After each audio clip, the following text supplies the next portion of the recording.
আমরা যারা মহিলারা ঘরে কাজ করি, ঘরে থাকি মানে পুরোপুরি পড়াশোনাটা শেষ না করে এই যে সংসার ধর্ম পালন করি, তো আমি ভাবতাম কি আমরা বুঝি খুব একটা ভালো কোনো কিছু জানি না দেশ সম্পর্কে, বা অনেক যে বেশি বুদ্ধি জ্ঞান এসব সম্পর্কে খুব একটা ধারণা নাই। কিভাবে দেশ চালাতে হবে বা মানুষের অনেক কিছু করতে হয় না, ওই যে ওইগুলো আরকি।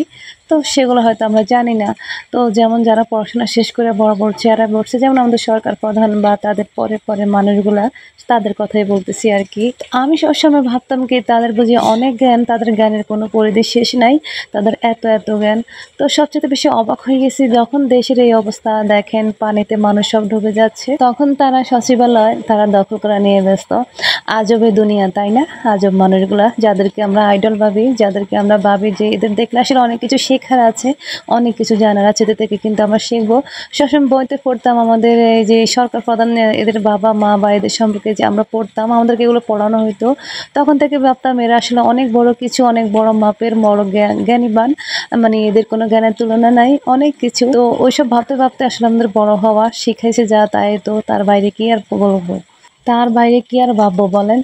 তো সেটা ভাবতে যখন বড় হইছি তখন দেখি না, আজব ব্যাপার। এই তো এই যে পানির মধ্যে সবাই মারা যাইতেছে, এত কষ্ট করতেছে, তাদের নিয়ে না ভাইবা কিছুক্ষণ করে পরিহাস, কিছুক্ষণ করে হাসাহাসি, আর কিছুক্ষণ আছে দখল-টখল নিয়ে ব্যস্ত। এটা কি পাগলও বুঝে না যে আসলে আজকে এই পানির এই হঠাৎ পানি আসার এই কারণ বা সবকিছুর এই কারণ, কিছু তো কারণ নিজ থেকে প্রাকৃতিকভাবে হয় সেটা ঠিক আছে। কিন্তু বাকিটা যে কিছু মানুষের কারণে সেটা কিন্তু সবাই বুঝে, পাগলও বুঝে, আর আমরা তো সাধারণ মানুষ। আমরা যেহেতু একেবারে অসুস্থ না, আমরাও কিছু বুঝি, সবাই বোঝে। এইটা কি তারা বুঝে না যে তারাদের যা করতেছে তারা আসলে ভুল করতেছে? আজব মানুষ, আজব পাবলিক, আসলে কিছু বলাই যায় না। ফেসবুক এমন একটা প্ল্যাটফর্ম যেখানে আমরা কাজ করতে এসে আসলে মন খুলে কথাই বলতে পারি না। আমার আসলে সাধারণ মানুষ, আমাদের কথা বলার কিন্তু অধিকার আছে, আমরা স্বাধীন দেশের নাগরিক, সেই জন্যই আসলে বলতে খুব ইচ্ছা করে, কিন্তু সত্যি কথা বলতে আমাদের কথা শোনার মতো মানুষ নাই। মাঝে মাঝে মনে হয় আমরা কাকে আইডল ভাবি, আসলে তাদের মধ্যেও কিন্তু অনেক সমস্যা থাকে। তো কি আর করা, যাই হোক, আসলে এসব ভেবে মেনে নিয়ে আমাদেরকে বেঁচে থাকতে হবে। তো যাই হোক, কথা আমি মাছ ফ্রাই করছি। এখানে একটা তেলাপিয়া মাছকে আমি এই তো হলুদ, লবণ, মরিচ আর যে গরম মশলা গুঁড়োটা করেছিলাম, যেটা শুরুতে দেখিয়েছিলাম, সেটাই সেই মশলার গুঁড়োটা দিয়ে সাথে একটু কর্নফ্লাওয়ার দিয়েছি। চালের গুঁড়া দিলে একটু বেশি মুচমুচে হয়। এই তো একটু মশলা টদি মিলাইয়া দিয়া এই তো এটাকে ভালোভাবে মেখে একটু ফ্রাই করে নিয়েছি, উল্টে পাল্টে খুব ভালোভাবে। এভাবে কিন্তু লেবুর রস দিয়ে একটু মেখে পেঁয়াজ টেয়াজ দিয়ে খেতে কিন্তু বিকেলে ভালোই লাগে, যে কোনো সময় খেতে পারেন, অসম্ভব মজার হয় গ্রামীণ স্টাইলে মাছ ফ্রাইটা খেতে। তো যাই হোক, এখানে আমি আজকে ওই যে ওল কচু যেটা সেদিনকে রান্না করেছিলাম সেখান থেকে কিছুটা রয়ে গেছে, তো সেটাই রান্না করব। তো তার জন্য এখানে আমি একটা মাঝারি সাইজের মাছ নিয়েছি, এটা কিন্তু পুকুরের মাছ।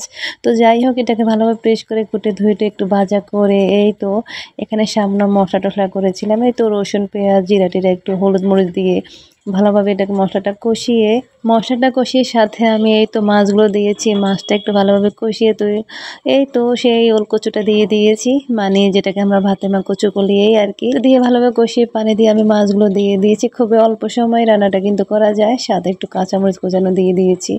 আসলে গ্রামীণ রান্নাগুলো আসলে কিন্তু খেতে অসম্ভব মজার হয়। গ্রামীণ রান্নাগুলো আমার কাছে ভীষণ ভালো লাগে। এই তো যাটা পাই সেটা দিয়ে রান্না করে নিই। আপনারাও কিন্তু খেয়ে দেখতে পারেন, এও রান্না করে অসম্ভব মজার হয়, খুবই ভালো লাগে। তো এই তো দুপুরে খেতে বসে যাচ্ছিলাম, আসলে খুবই খিদে লাগছিল। তো যাই হোক, দেখতে অনেক সুন্দর হয়েছে মাশাআল্লাহ, খেতে অনেক মজার হয়েছে। তো এই তো খেয়ে নিলাম। আর ভালো থাকবেন সবাই, আল্লাহ হাফেজ। সবাইকে একটু বেশি করে সাপোর্ট করেন।